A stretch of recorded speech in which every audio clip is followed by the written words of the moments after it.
A person's knife throwing skill set goes to the next level when they start becoming more instinctive. In this video, I want to do a quick tutorial on instinctive half spin throwing. Stick around.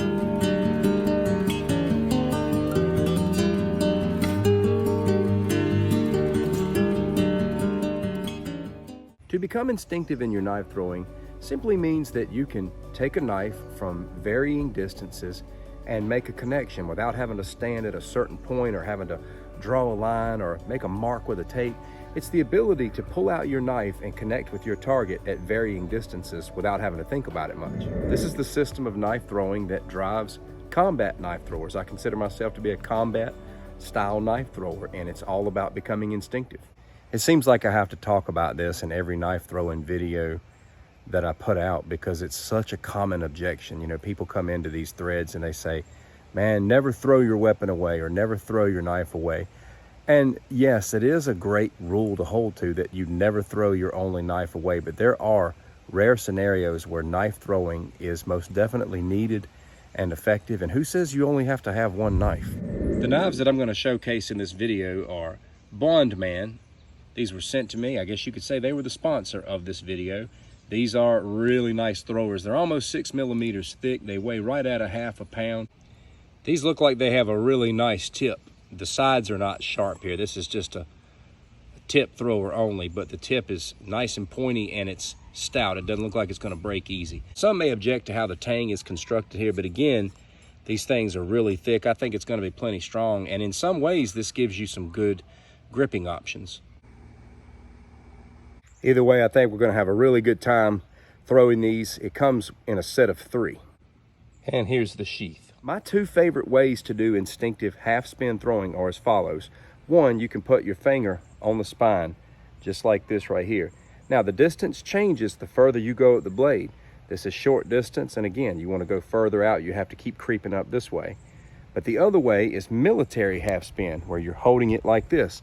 And again, distance is going to change depending upon where you hold the blade. This is short distances, and the more you creep up, the more further out you can go.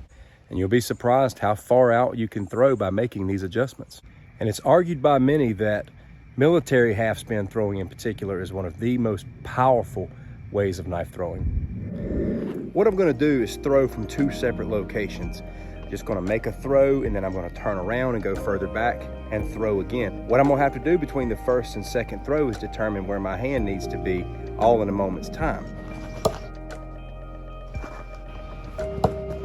Now both of those throws were 1/2 rotation. The only difference is I had to go further up the blade the further out that I went. Another important factor to this is body mechanics, because your body has to be in the throw as well. There's torque that comes into play. With this next throw, watch how my whole body works in the throw. I'm going to go even further out with this next throw. I know right off the bat with this distance I'm going to have to be right here. Take into consideration as well that every blade is different. The more you get out and work with the blade that you like to throw, the more you're going to get familiar with it. There's 3 major factors, my friend. Number 1, where your hand is on the blade. Number 2, the torque and mechanics of your body. And number 3, just the instinct that is developed from getting out and doing this all the time. I'm just going to do some different throws from different distances. I'm going to put it in slow-mo and just let you watch the mechanics.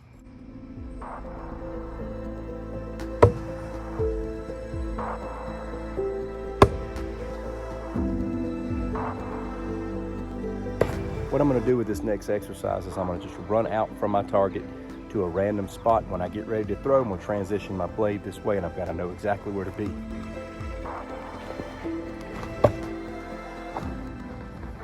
Here's a first-person view on changing the distances.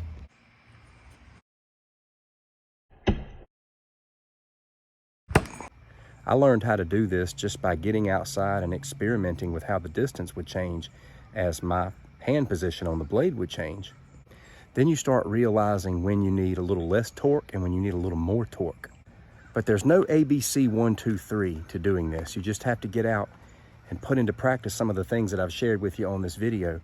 What starts happening after a while is it just starts to connect. It's hard to explain, but you're going to know when you get out on the range and start doing this for a while. Whether it's military half spin or throwing with the spine, just experiment with both styles. I also found that throwing with the spine was very easy to get well adapted to. I'm about 15 feet out, so as you can tell, my finger's way up the back of the blade here to cover that distance.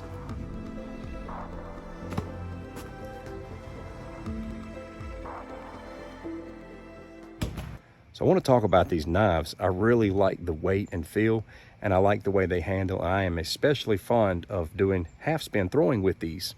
They're also set up very well for no spin throwing or hammer grip no spin. Either way, it's just a really good thrower. Here's a little no spin throwing here.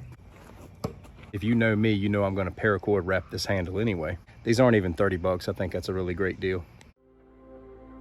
Maybe there's things in this tutorial that I didn't cover that you may have wanted me to cover. I'd love to hear from you in the comments. I'd love to know your experience with it as well. Thank you so much for watching. Take care.